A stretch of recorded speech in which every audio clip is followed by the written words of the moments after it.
Update at 12 a.m. Saturday, Jan. 20, 2018. The deadline to pass new funding to keep the federal government open passed Friday night without a deal in place, marking the beginning of at least a temporary shutdown.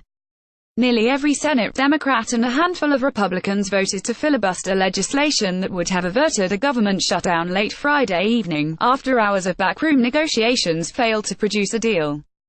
More than an hour after the vote was called on to advance a temporary 4-week House spending bill, it remained open past midnight as senators continued to huddle in large scrums and Leader Majority McConnell, RK, and Minority Leader Chuck Schumer, DNY, left the floor together for period.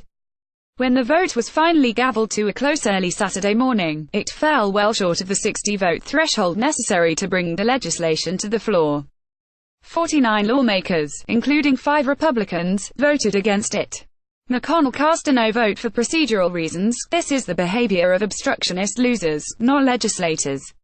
White House Press Secretary Sarah Huckabee Sanders said in a strongly worded statement issued just before midnight. 1 minute to shut down, y'all. Photogs taking pictures of the Ohio clock to mark the occasion. pic.twitter.com/zexduoNRH, Alice Olstein, at Alice Olstein, January 20, 2018. The current impasse is over Democrats and some Republicans' objections to Congress' failure to come to an agreement on legislation to continue the DACA, Deferred Action for Childhood Arrivals, program that Trump rescinded, which protects from deportation young immigrants who were brought to the United States as children. The government shutdown comes just as President Trump's presidency turns 1 year old, with the funding running out at midnight. McConnell indicated that the next step would be to offer a spending bill that would reopen the government through February 8, a date that Sen. Lindsey Graham, who voted against the House bill, had been pitching. Democrats had asked for a much shorter spending bill, one that would last just a few days, to put pressure on lawmakers to come to a deal on DACA. In a floor speech after the vote on the 4-week House bill failed, McConnell railed against Democrats for shoving aside millions of Americans for the sake of irresponsible political games, and mocked Schumer's shutdown strategy, which he said perplexed him. The government shutdown was 100% avoidable, he said.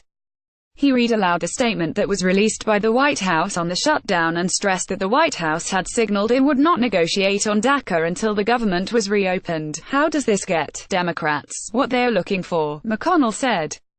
Schumer, meanwhile, blamed Trump for the shutdown. He said that the president rejected bipartisan deals that Democrats had offered, including an offer Friday afternoon that put the border wall on the table. All this problem is because Republican leadership can't. Yes, because the president refuses to. Schumer said. Graham and Sens. Rand Paul, RK, Jeff Flake, RAZ, and Mike Lee, ART, joined Democrats in filibustering the bill passed by the House Thursday that would have funded the government for a month, while Democrats Sen. Manchin, WV, Doug Jones, Al, Heidi Heitkamp, NE, Claire McCaskill, Mo, and Joe Donnelly, DN, supported advancing the House bill. The House legislation would have also reauthorized for 6 years the Children's Health Insurance Program, which Republicans allowed to lapse more than 100 days ago. In the lead-up to Friday's vote, the Capitol was eerily quiet, besides the hordes of reporters looking for updates on negotiations. Around 1 p.m. ET, Minority Leader Chuck Schumer, DNY, traveled to the White House for a meeting with Trump to discuss a way out.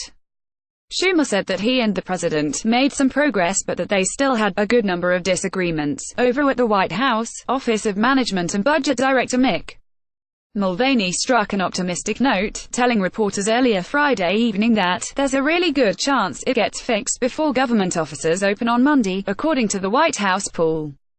The last government shutdown happened in 2013, when Sen. Ted Cruz, RTX, and other conservatives sought unsuccessfully to defund the Affordable Care Act.